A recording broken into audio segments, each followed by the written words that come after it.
Pengobatan untuk penyakit disfungsi ereksi alias impotensi itu ada banyak sekali pilihannya. Pertanyaannya sekarang adalah kira-kira mana sih pengobatan yang terbaik untuk diri kita? Di video kali ini kita akan membahas 10 pendekatan terapi untuk penyakit disfungsi ereksi yang sudah terbukti secara ilmiah. Saya Dr. Jeffrey Albari Tribowo, spesialis andrologi, ahli di bidang reproduksi pria yang berdomisili di Banjarmasin, Kalimantan Selatan. Sebagai seorang dokter spesialis andrologi, salah satu penyakit yang cukup sering saya temui setiap harinya itu adalah penyakit disfungsi ereksi pada pria. Oleh karena itu, saya akan membagikan ya, bagaimana sih pengalaman saya untuk menterapi disfungsi ereksi pada pria, ada apa saja pendekatannya, dan kira-kira mana nih yang paling cocok untuk pengobatan di diri kita. Salah satu pertanyaan yang cukup sering ditanyakan ke saya pada pasien yang menderita penyakit disfungsi ereksi alias impotensi itu adalah, "Dok, kira-kira penyakit saya ini bisa sembuh atau enggak ya?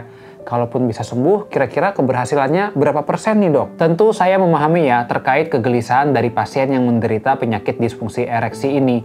Karena yang namanya fungsi ereksi itu merupakan hal yang sangat penting bagi setiap pria. Bahkan akibat buruk dari penyakit disfungsi ereksi ini dapat menyebabkan terjadinya perpecahan di rumah tangga. Beberapa kali ya saya menemui ada pasangan yang mereka itu berpisah dikarenakan suaminya menderita penyakit disfungsi ereksi. Itulah kenapa biasanya pada pria yang menderita gangguan ereksi ini, mereka menjadi cemas dan khawatir. Jangan-jangan nanti penyakit ini yang mengakibatkan permasalahan di rumah tangga. Sekarang, untuk menjawab pertanyaan di awal tadi ya, kira-kira bisa nggak sih penyakit disfungsi ereksi ini disembuhkan atau tidak? Sebetulnya sebagai seorang dokter, kami tidak bisa menjaminkan sebuah hasil ya. Kalau misalnya nih, kita terapi itu pasti akan sembuh 100%. Sebagai seorang dokter, yang bisa kita jaminkan adalah upaya yang terbaik. Jadi saya sendiri sebagai dokter andrologi tentu akan memberikan pengobatan-pengobatan yang terbaik kepada pasien yang datang. Tujuannya adalah untuk bisa mendapatkan kesembuhan seoptimal mungkin. Diharapkan kalau sudah diberikan pengobatan yang terbaik, maka angka kesembuhannya juga akan jauh lebih baik pula. Berdasarkan pengalaman saya sebagai seorang dokter spesialis andrologi yang rutin menangani kasus disfungsi ereksi, ada beberapa faktor yang bisa menjadi penentu kira-kira seseorang tersebut kesembuhannya akan tercapai lebih baik atau tidak. Faktor tersebut antara lain derajat kerasnya penyakit, kemudian sudah berapa lama seseorang tersebut menderita. Biasanya kalau seseorang tersebut menderita penyakit disfungsi ereksi yang sangat berat sekali, bahkan untuk membesar saja tidak bisa, dan itu dideritanya sudah sangat lama, biasanya angka kesembuhannya itu akan memerlukan waktu yang jauh lebih lama dan pengobatan yang lebih kompleks. Selain itu, faktor selanjutnya adalah bagaimana upaya dari pasien itu sendiri. Jangan salah ya, misalkan pasiennya itu udah diberikan berbagai pengobatan oleh dokter andrologi, tetapi ia tidak memperbaiki pola hidupnya. Ia masih melakukan pola hidup yang kurang baik, misalnya merokoknya banyak, minum alkohol, malas gerak, jarang olahraga. Maka yang terjadi adalah pengobatan-pengobatan yang diberikan, mulai dari pemberian obat-obatan minum atau suntikan, tidak bekerja dengan baik. Karena akar penyebab masalahnya masih ada pada pasien tersebut. Jadi pada prinsipnya ya, kalau kita menangani disfungsi ereksi, tidak bisa bergantung pada dokter aja tuh yang ngasih obat. Tetapi juga penting pada pasien itu sendiri untuk memiliki upaya-upaya supaya dapat memperbaiki kesembuhan penyakitnya. Kabar baiknya adalah di era sekarang ini, untuk terapi disfungsi ereksi sudah cukup banyak ragamnya sehingga membantu meningkatkan keberhasilan terapi disfungsi ereksi. Kalau misalnya ya di awal-awal sebelum tahun 1980-an, untuk pilihan terapi disfungsi ereksi itu belum begitu banyak. Biasanya kalau ada pasien yang menderita disfungsi ereksi, mereka akan menjalani terapi-terapi hanya berupa konseling. Jadi cuma ngobrol-ngobrol aja, lalu dicari tahu bagaimana faktor stresornya, diharapkan bisa terjadi perbaikan. Maka di era sekarang ini sudah ada berbagai pilihan terapi lainnya yang bisa digunakan sesuai dengan kebutuhan pasien. Karena ragamnya ini makin banyak, maka untuk pengobatannya bisa lebih optimal dan menyeluruh pada pasien-pasien. Selain pendekatan konseling, juga ada pemberian obat-obatan atau bahkan alat-alat terkini yang dapat digunakan untuk mengoptimalkan fungsi ereksi pria. Oke, sekarang kita akan membahas ya 10 pendekatan terapi disfungsi ereksi yang sudah terbukti secara ilmiah. Saya akan menjelaskan apa plus minus masing-masing terapi, pada kasus apa saja terapi itu cocok diberikan, lalu bagaimana pendekatannya. Juga kita akan mengurutkan terapi tersebut berdasarkan waktu ya. Jadi waktu ditemukannya itu kapan, dari yang paling lama dengan pendekatan-pendekatan terkini. Yang pertama yaitu adalah melakukan pola hidup sehat. Ini merupakan salah satu terapi untuk disfungsi ereksi yang relatif mudah, murah, aman, dan tanpa efek samping untuk dilakukan di rumah. Biasanya saya menganjurkan ya, ini merupakan pertolongan pertama pada pasien-pasien yang menderita gangguan ereksi. Karena memang terapi pola hidup sehat ini sangat aman untuk dilakukan sendirian di rumah. Adapun pendekatan terkait pola hidup sehat ini, ada beberapa cara yang dapat dilakukan. Pertama, kita bisa melakukan olahraga yang rutin ya. Olahraga yang bagus itu durasinya adalah 150 menit per minggu. Jadi itu bisa dicicil. Misalnya kita olahraga setiap 2 hari sekali dengan durasi 50 menit. Olahraganya dapat kita pilih ya, seperti olahraga aerobik. Juga kita bisa mengoptimalkan olahraga yang mengangkat beban ya, seperti strength training, nge-gym. Itu bagus sekali untuk mengoptimalkan fungsi hormon yang berperan pada ereksi pria. Di samping olahraga itu juga ada pendekatan latihan otot dasar panggul. Karena pada prinsipnya ya, fungsi ereksi itu dikendalikan oleh otot juga salah satunya.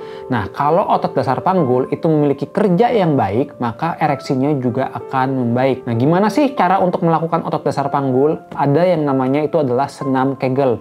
Senam Kegel itu merupakan sebuah latihan khusus yang mengoptimalkan otot dasar panggul. Cara melakukannya itu ya bayangin aja seperti pada seorang pria, dia kayak menahan kencing dan menahan kentut. Jadi otot depan dan otot belakangnya dikontraksikan, tahan 5 detik, 1, 2, 3, 4, 5, lalu direlaksasi. Diulangi sebanyak 5 kali, sebanyak 1 hari itu 2 kali. Misalnya tiap pagi dan malam kita lakukan senam Kegel. Selanjutnya juga pola hidup sehat yang bisa dilakukan, itu kita bisa tidur yang cukup ya, sebanyak durasinya 7-9 jam setiap malam tanpa terputus ataupun dicicil. Jadi tidurnya itu harus kontan, karena dengan durasi tidur yang cukup itu akan membantu mengoptimalkan hormon di tubuh yang berperan di fungsi ereksi. Memilih makanan-makanan itu juga sangat penting ya dalam perbaikan pola hidup sehat. Beberapa makanan yang bagus untuk fungsi ereksi itu pada prinsipnya adalah makanan-makanan yang segar. Kita pilih tuh daging-daging seperti daging ikan, kemudian sayur segar, buah-buahan seperti semangka, alpukat itu juga baik. Minuman seperti kopi itu juga aman dikonsumsi dalam jumlah yang cukup. Hati-hati dengan makanan berpengawet, juga siap saji. Jadi makanan-makanan yang kalengan itu nggak baik untuk fungsi ereksi. Kemudian minuman-minuman sebisa mungkin hindari yang terlalu manis, karena yang manis-manis itu tinggi akan gula dan itu nggak baik untuk fungsi ereksi. Selanjutnya juga bisa kita meminimalisir ya penggunaan rokok atau alkohol. Seringkali pria itu banyak sekali yang menggunakan rokok atau alkohol. Padahal sebetulnya penggunaan rokok ataupun alkohol itu mengganggu kesehatan penis sehingga dapat mengakibatkan terjadinya impotensi alias disfungsi ereksi. Juga selanjutnya yang perlu diperhatikan itu adalah mengelola stres. Karena yang namanya fungsi ereksi itu tidak bisa kita kendalikan secara langsung. Sistem saraf yang mengendalikan itu adalah sistem saraf yang tidak sadar alias tidak bisa kita kendalikan secara langsung. Sehingga itu dipengaruhi oleh pikiran kita. Kalau pikiran kita itu semakin stres, semakin cemas, semakin khawatir, maka yang terjadi sudah tentu ereksinya akan semakin sulit. Itu tadi adalah beberapa pendekatan untuk perbaikan pola hidup sehat yang dapat menunjang fungsi ereksi. Namun yang perlu diingat, permasalahan banyak pasien adalah mereka tidak sabar dalam melakukan pola hidup sehat. Karena dampak pola hidup sehat itu tidak bisa instan, perlu jangka waktu panjang. Nah, ini yang sering menimbulkan masalah ya. Pasien merasa, "Dok, kok saya udah melakukan 1 minggu tapi belum ada perbaikan ereksi?" Ya jawabannya karena perbaikannya masih dalam kurun waktu yang singkat. Idealnya perbaikan pola hidup sehat dilakukan sekurang-kurangnya itu 3 bulan. Semakin lama digunakan dan dilakukan, itu akan jauh lebih baik ke arah fungsi ereksi seorang pria.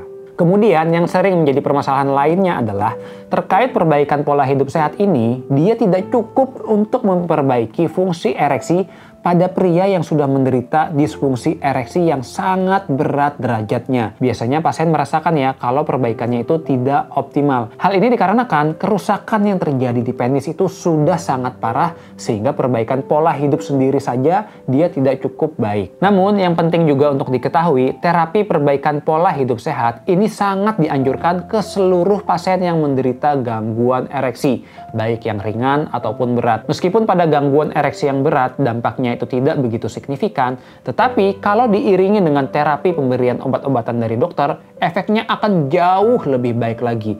Itulah mengapa biasanya pada setiap pasien yang menderita gangguan disfungsi ereksi, saya sangat menganjurkan langkah yang harus dilakukan di awal dan seterusnya adalah perbaikan pola hidup yang sehat. Terkait pembahasan lebih detail dan rinci ya untuk pola hidup yang sehat, saya sudah pernah membuat video khusus yang membahas hal ini. Kalau mau menyaksikan bisa klik link di atas. Sekarang lanjut lagi, terapi yang kedua itu adalah konseling. Yang dimaksud dengan terapi konseling ini adalah pendekatan di mana seorang dokter akan berbicara dan berkomunikasi baik dengan pasien. Tujuannya adalah untuk memberikan petunjuk juga arah yang lebih jelas pada seorang pasien yang menderita gangguan ereksi. Terapi konseling ini sangat cocok diberikan pada pasien yang menderita disfungsi ereksi akibat permasalahan pikiran. Misalnya ya, seseorang tersebut menderita penyakit disfungsi ereksi akibat kecemasan juga depresi yang sangat dalam. Maka pemberian terapi konseling ini sangat dianjurkan agar dapat memberikan pencerahan pada pasien tersebut. Mungkin ada ya yang merasa skeptis, masa sih dengan terapi bicara ngomong-ngomong doang dengan dokter itu bisa memperbaiki ereksi? Jawabannya adalah sebetulnya terapi konseling ini cukup ampuh sekali diberikan pada pasien-pasien tertentu. Bahkan ya pada pasien yang menderita gangguan ereksi, mereka sebetulnya secara tidak langsung sering mengalami kecemasan akibat permasalahan dari ereksinya.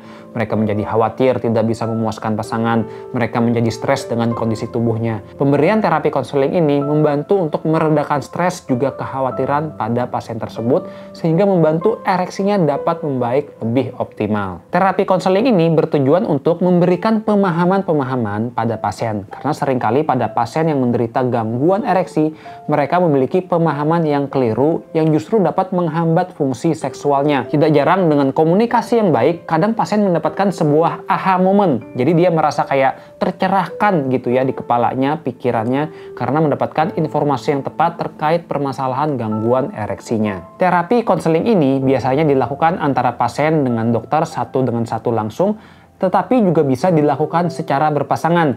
Jadi dokternya akan menyuruh pasiennya membawa istrinya. Tujuannya adalah agar istrinya mendapatkan pemahaman terkait penyakit sang suami. Seringkali ya istri itu menjadi cemas juga khawatir dan bingung. Kenapa nih kok suaminya mengalami gangguan ereksi? Dengan diberikan pemahaman yang betul, sang istri dapat memahami kondisi penyakit suaminya dan dapat memberikan support sehingga fungsi ereksinya dapat lebih optimal sedini mungkin. Pemberian konseling ini juga ada ya pendekatan melalui hipnoterapi. Kalau hipnoterapi itu pada prinsipnya adalah seorang pasien akan dibuat semacam kayak tertidur untuk membuat alam bawah sadarnya lebih aktif. Dimana kalau alam bawah sadarnya itu lebih aktif, ia akan lebih mudah menerima sugesti yang diberikan oleh sang terapis atau dokter yang melakukan hipnoterapi. Hipnoterapi ini sangat cocok diberikan pada pasien yang biasanya dia memiliki trauma atau pengalaman masa lalu yang sangat membekas, juga membuat dia kesulitan untuk melakukan fungsi seksual. Saya sendiri sebagai seorang dokter andrologi, dua pendekatan yang pasti selalu saya berikan kepada pasien yang menderita disfungsi ereksi itu ada dua,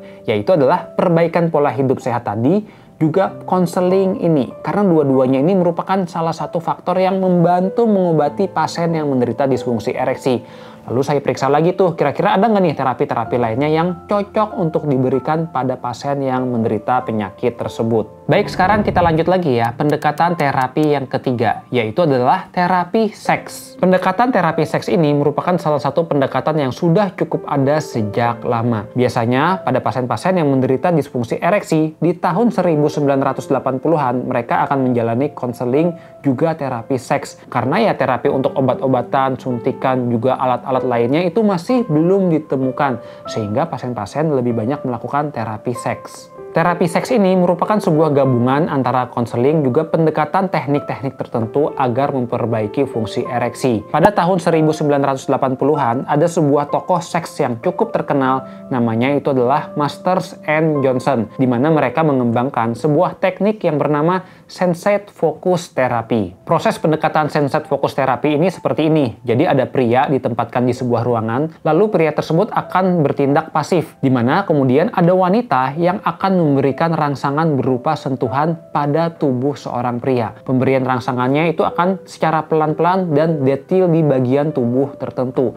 Tujuannya adalah untuk membuat seorang pria tersebut merasakan rangsangan dan diharapkan dapat terjadinya ereksi karena fokus menerima rangsangan dari wanita. Seiring berjalan waktu, terapi seks ini mulai dikembangkan dan ditemukan berbagai terapi seks yang jenis lainnya. Sebagai contoh, ada pendekatan teknik masturbasi tertentu yang diketahui dapat mengoptimalkan fungsi ejakulasi, sehingga pria tersebut dapat menahan ejakulasinya alias dapat menyembuhkan penyakit ejakulasi dini. Hal ini disupport juga oleh berbagai penelitian ya, yang menunjukkan ada beberapa terapi seks yang membantu fungsi seksual pada pria. Terapi seks ini sangat dianjurkan pada seorang pria yang menderita gangguan disfungsi ereksi yang relatif ringan, juga adanya permasalahan faktor pikiran. Karena kalau gangguannya itu udah cukup berat, biasanya terapi seks ini kurang begitu bermanfaat untuk mengoptimalkan fungsi ereksi pada pria. Lanjut lagi, pendekatan yang keempat itu adalah vakum penis. Jadi vakum penis ini alatnya yang saya pegang ya. Pendekatannya adalah seperti ini. Dia akan dimasukkan kepada penis, lalu akan ditarik tuh. Ditarik seperti ini, tujuannya adalah untuk menyedot dan membuat aliran darah mengalir di penis lebih banyak. Karena aliran darah di penis itu lebih banyak, biasanya akan mulai terjadi ereksi, kemudian nanti dengan semacam cincin seperti ini, dia akan dipasang di pangkal penis. Jadi bayangin aja ya, ini dipasang di pangkal penis, kemudian nanti ini akan disedot tuh, disedot sampai udah mentok, lalu diikat. Nah, karena diikat itu, lalu dilepas, akan terjadi ereksi. Memang tidak bisa dipungkiri ya, terkait pemberian vakum penis ini seringkali menimbulkan rasa nyeri dan kurang nyaman pada pria yang memakainya. Karena ya bayangin aja, udah disedot secara paksa, dipasang cincin lagi di ujungnya. Biasanya akan terjadi rasa kurang nyaman juga nyeri. Penggunaan vakum penis ini sering disalahgunakan oleh terapi alternatif ya, karena mereka biasanya menggunakan vakum penis ini dengan klaim bisa memperbesar ukuran penis seseorang. Padahal sebetulnya vakum penis ini awal sejarahnya digunakan adalah untuk terapi disfungsi ereksi. Dan betul saja sudah dibuktikan oleh beberapa penelitian kalau pemberian terapi vakum penis ini dapat membantu. Tetapi dia tidak bisa memperpanjang penis. Jadi jangan harap ya kalau di vakum penisnya akan terjadi pemanjangan. Sebetulnya hal tersebut tidak akan terjadi. Alat vakum penis ini cukup banyak ya yang menjual. Dia pendekatannya ada yang manual, jadi kita tarik sendiri udaranya. Ada pula yang dia itu elektrik. Jadi kalau elektrik itu dia biasanya akan menggunakan mesin, tinggal ditekan maka dia akan menarik udaranya ke penis sehingga membuat pembuluh darahnya akan menumpuk di daerah penis. Tetapi yang perlu diingat, harus hati-hati ya terkait pemberian terapi vakum penis ini. Karena banyak vakum penis yang dijual itu kurang terstandar sehingga dapat menyebabkan efek yang kurang baik pada penis. Atau bahkan kalau kita melakukannya salah justru dapat menimbulkan nyeri dan kerusakan di penis. Saya sendiri tidak pernah melakukan lagi ya untuk pendekatan terapi vakum penis ini. Biasanya terapi vakum penis ini cukup dianjurkan pada pria-pria yang menderita disfungsi ereksi akibat proses efek samping pembedahan. Misalnya pria tersebut dia pasca operasi prostat kemudian menderita disfungsi ereksi. Vakum penis apabila dilakukan dengan baik dan alat yang terstandar itu dapat membantu proses penyembuhan juga rehabilitasi aliran darah penis. Sekarang pilihan pendekatan yang kelima yaitu adalah operasi implan penis. Terapi operasi implan penis merupakan terapi pilihan terakhir pada pria yang menderita disfungsi ereksi, tetapi ia tidak membaik dengan berbagai pilihan terapi yang lain. Jadi singkatnya, terapi ini merupakan jalan terakhir pada seorang pria. Karena ya langkahnya ini merupakan salah satu langkah yang cukup invasif atau cukup berat ya. Dia harus dilakukan metode pembedahan di meja operasi oleh seorang dokter bedah yang terlatih. Karena terapi ini merupakan salah satu langkah terakhir untuk pengobatan disfungsi ereksi, biasanya pasien yang menjalani terapi ini, dia merupakan penderita disfungsi ereksi yang sangat stadium berat, juga tidak merespon terhadap pemberian terapi yang lainnya. Itulah mengapa pendekatan ini biasanya jarang dilakukan, karena yang memang untuk pendekatan yang terakhir pada seorang pasien. Proses pendekatan terapi ini itu adalah dengan memasukkan semacam tabung silinder di daerah batang penis. Lalu dia akan dihubungkan semacam reservoir atau penyimpan air yang ditaruh di daerah perut. Lalu di daerah buah zakar akan diletakkan semacam tombol pompa sehingga ketika pria tersebut ingin ereksi akan ditekan tombolnya lalu airnya akan mengalir kepada silinder di batang penis. Tujuannya adalah kalau di daerah batang penisnya itu akan terisi air dari silinder yang mengisinya, maka akan terjadi ereksi, penisnya akan mencapai kekerasan. Ketika seorang pria tersebut sudah selesai berhubungan, lalu akan ditekan lagi tombol untuk mengembalikan cairan tersebut kembali ke penyimpanan di daerah perut. Tujuannya adalah supaya ereksinya akan menghilang. Singkatnya ya pendekatannya sangat mekanik sekali ya. Jadi cairannya akan dialirkan ke penis, kemudian terjadi ereksi, kalau udah akan dikembalikan lagi cairannya. Dan itu semua menggunakan tombol ya, diatur untuk kapan seorang pria tersebut ereksinya. Jadi di situ seorang pria tidak perlu tuh untuk mendapatkan stimulasi terlebih dahulu agar ereksi, melainkan dia akan menyeting sendiri kapan perlu ereksi, juga kapan tidak perlu ereksi. Sekarang terapi yang keenam yaitu adalah suntikan ereksi di penis secara langsung. Pemberian suntikan obat kimia pada penis secara langsung merupakan pendekatan terapi disfungsi ereksi yang pertama disetujui secara medis pada tahun 1995. Cara pendekatannya adalah pemberian suntikan ini akan mengakibatkan efek berupa pelemasan otot, juga pelebaran pembuluh darah di penis, sehingga dia akan menyebabkan terjadinya ereksi pada pria yang menerima suntikan tersebut. Pemberian suntikan ini karena dilakukan pada penis secara langsung, maka dampaknya akan timbul secara instan. Jadi setelah disuntik, pria tersebut akan mengalami ereksi. Biasanya pendekatan suntikan penis untuk memperbaiki ereksi ini dianjurkan pada seseorang pria yang dia itu tidak membaik fungsi ereksinya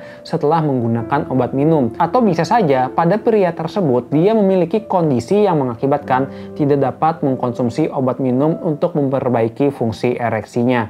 Misalnya ada kontraindikasi untuk penggunaan obat-obat ereksi. Akan tetapi permasalahan dari suntikan di penis ini itu adalah rasa kurang nyaman karena setiap pria tersebut mau berhubungan seksual, dia harus menyuntikkan dulu ke penisnya secara langsung. Tentu kalau misalnya ya dalam seminggu dia 3 kali berhubungan, maka dia perlu 3 kali untuk menyuntik penisnya setiap sebelum berhubungan. Ya tentu karena penyuntikannya ini dilakukan tanpa menggunakan pembiusan, akan ada timbul rasa kurang nyaman juga nyeri di daerah penis. Kendala yang lain itu adalah ketersediaan obat suntikan penis ini di Indonesia.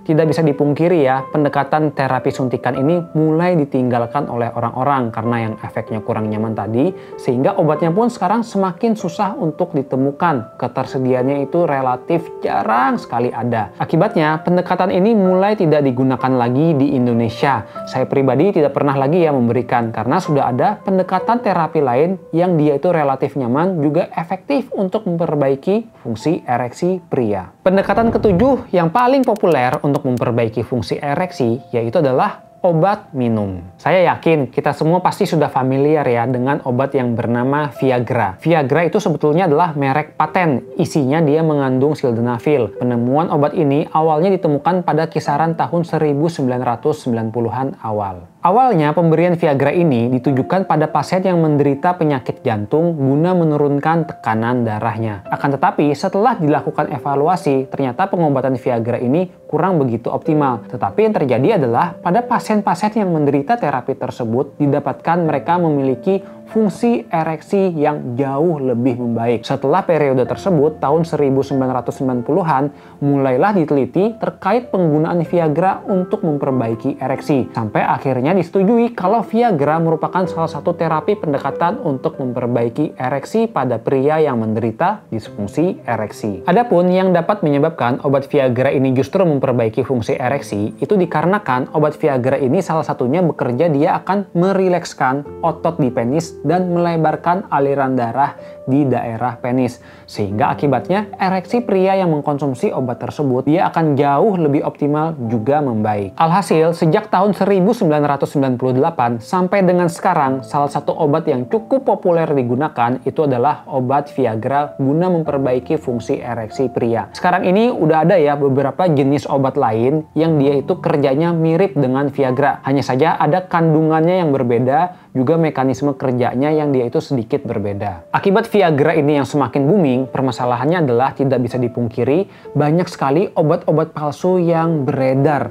Jadi kalau obat palsu yang beredar ini tentu dia dapat menimbulkan bahaya yang serius di tubuh. Kalau kita ke pasar atau mungkin kita ke pasar gelap ya, banyak mereka yang mengklaim nih, ini obat Viagra bisa memperbaiki ereksi, harganya relatif miring. Kalau kita logikakan aja ya, sebetulnya harga Viagra itu biasanya dia di atas 150.000. Kalau ada orang yang menjual Viagra namanya nih, katanya paten, tapi harganya kok relatif miring ya, 50 ribuan, maka besar kemungkinan obat tersebut bukan merupakan sebuah obat Viagra yang asli. Oleh karena itu, kita harus hati-hati ya, jangan konsumsi obat ereksi secara sembarangan tanpa resep dan anjuran dari dokter andrologi. Juga kita harus membelinya di tempat yang resmi, di apotek yang terdaftar. Jangan sampai kita belinya di tempat ilegal karena banyak sekali produk-produk palsu. Selain pemberian obat ereksi secara langsung menggunakan Viagra, juga dikembangkan ya obat-obat yang herbal di mana dia dapat mengoptimalkan fungsi ereksi pula. Adapun beberapa kandungan herbal yang diketahui baik untuk mengoptimalkan ereksi itu ada yang kandungannya ginseng,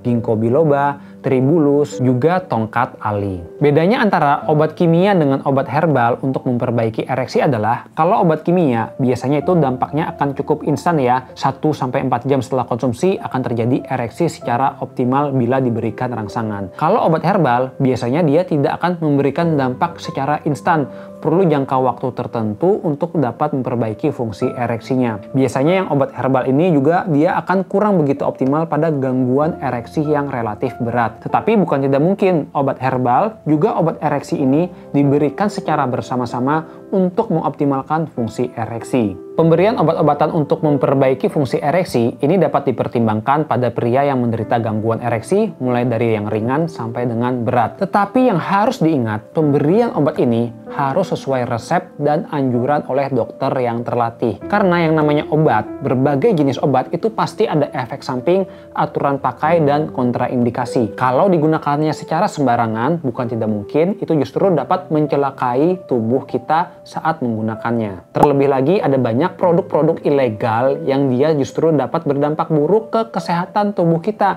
Itulah mengapa kita harus hati-hati untuk menggunakan obat-obat memperbaiki fungsi ereksi.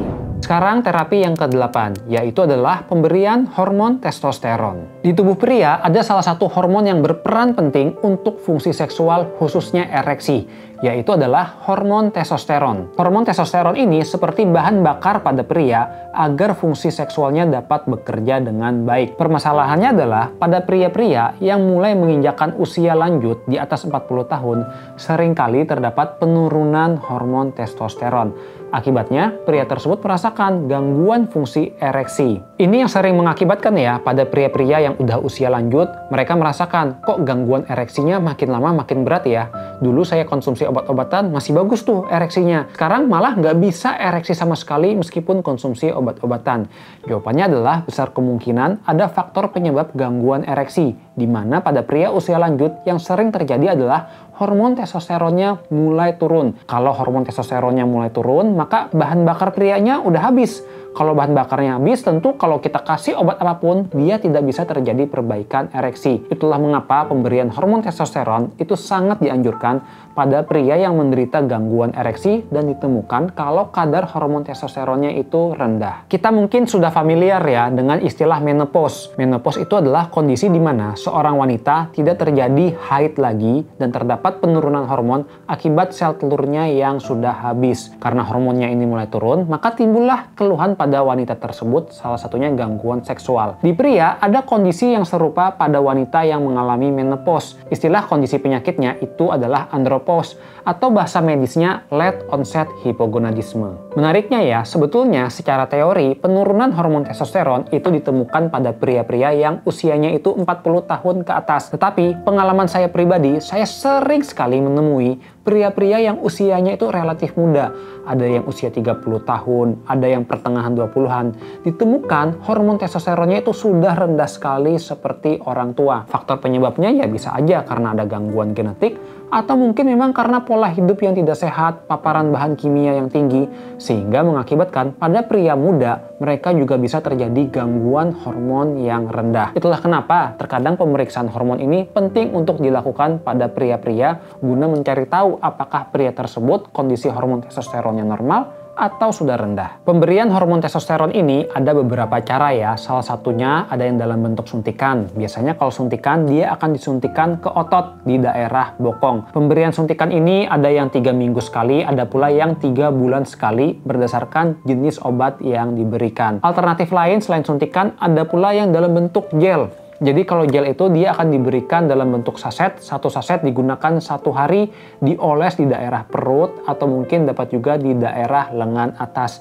Nanti setelah ditunggu dalam hitungan menit, gelnya itu akan meresap ke dalam dan membantu mengoptimalkan hormon testosteron. Bedanya kalau penggunaan gel ini dia harus digunakan secara rutin setiap hari untuk mengoptimalkan hormon testosteronnya. Pemberian hormon testosteron ini sangat dianjurkan pada pria yang menderita disfungsi ereksi akibat hormon testosteron rendah. Untuk tahu hormon testosteronnya rendah atau normal, maka perlu dilakukan pemeriksaan darah terlebih dahulu. Saya sangat menganjurkan ya untuk seseorang yang menderita disfungsi ereksi agar melakukan pemeriksaan ke dokter andrologi, karena biasanya dokter andrologi akan melakukan pemeriksaan hormon testosteron guna mengetahui betul tidak seseorang tersebut hormon testosteronnya rendah atau tidak. Juga akan ditentukan pada pria tersebut kira-kira cocok tidak dilakukan pemberian hormon testosteron, dosisnya seberapa, berapa lama, kemudian dicek tubuhnya apakah ada kontraindikasi atau larangan yang mengakibatkan pria tersebut tidak bisa mendapatkan terapi hormon. Pada prinsipnya adalah pemberian hormon testosteron itu relatif aman dilakukan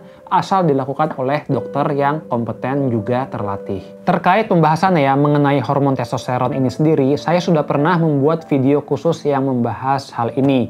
Mulai dari bagaimana nih prosedur pemeriksaan hormon testosteron. Kalau misalnya mau menyaksikan terkait pembahasannya, bisa klik link di atas. Lanjut terapi yang ke-9, yaitu adalah pendekatan terapi stem cell. Terapi stem cell dalam bahasa Indonesia itu adalah terapi sel punca. Prinsipnya pada pemberian terapi stem cell ini, dia akan melakukan pemberian sel ke dalam tubuh di mana dia akan melakukan proses regenerasi atau pembaharuan pada sel-sel yang mengalami gangguan. Di mana kalau pada pria yang menderita disfungsi ereksi, maka sel yang rusak itu adalah sel di daerah penis. Dengan pemberian stem cell, maka diharapkan sel-sel di penisnya itu akan membaik, juga akan dibentuk ulang sehingga fungsi ereksinya jauh lebih optimal. Adapun cara pemberian stem cell ini, dia ada yang dalam bentuk suntikan. Jadi dia disuntikan di daerah penis sebanyak 2 kali dalam kurun waktu interval 1 minggu. Pendekatan terapi stem cell ini masih dalam proses pengembangan juga penelitian. Tetapi beberapa data penelitian menunjukkan kalau terapi stem cell ini cukup menjanjikan dan memberikan hasil yang cukup baik pada pria yang menderita disfungsi ereksi. Biasanya terapi stem cell ini dianjurkan pada pria yang menderita gangguan ereksi yang berat. Karena gangguan yang berat biasanya terjadi kerusakan jaringan penis yang cukup masif dan mengakibatkan ereksinya semakin sulit. Disinilah peran stem cell untuk meregenerasi juga memperbaiki fungsi ereksi. Baik, sekarang pendekatan yang terakhir. Terapi ke-10 untuk memperbaiki fungsi ereksi itu adalah terapi gelombang kejut. Terapi gelombang kejut ini menggunakan sebuah alat yang bernama LIESWT. Kepanjangannya adalah Low Intensity Extracorporeal Shockwave Therapy. Di mana pada pendekatan alat ini dia akan memberikan gelombang kejut di daerah penis. Ini merupakan salah satu pendekatan terbaru pada kasus disfungsi ereksi di mana dia relatif aman, juga minim akan rasa nyeri. Jadi gimana sih cara kerja alat ini? Pada prinsipnya kita harus tahu dulu ya, kalau yang namanya fungsi ereksi, salah satu yang poin paling penting itu adalah aliran darah di penis. Seringkali ada beberapa penyakit yang dapat menyebabkan gangguan aliran darah di penis.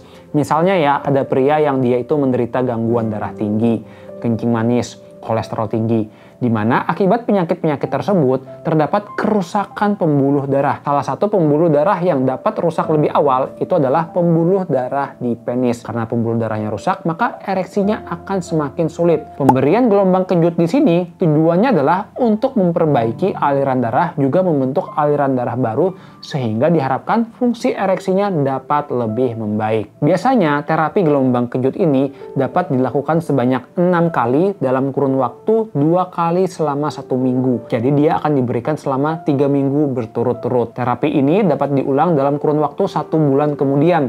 Jadi habis sesi pertama 6 kali, diulangi lagi bulan depannya sebanyak 6 kali. Terkait pendekatan terapi gelombang kejut ini sangat dianjurkan pada pria yang menderita gangguan ereksi akibat permasalahan pembuluh darah. Misalnya ya tadi ada pria yang menderita disfungsi ereksi akibat penyakit darah tinggi, kencing manis, kolesterol tinggi, sehingga mengakibatkan gangguan fungsi ereksi. Disinilah peran pemberian gelombang kejut untuk mengoptimalkan aliran darah penis tersebut. Baik, itu tadi adalah 10 pilihan terapi disfungsi ereksi yang telah terbukti secara ilmiah. Pertanyaannya sekarang adalah, Apakah semua terapi tersebut ada di Indonesia? Jawabannya adalah ada, tetapi tidak menyeluruh pada seluruh kota di Indonesia, terutama pada pendekatan-pendekatan yang relatif baru, juga yang relatif berat. Sebagai contoh, pendekatan terapi stem cell, operasi implan penis, lalu terapi gelombang kejut.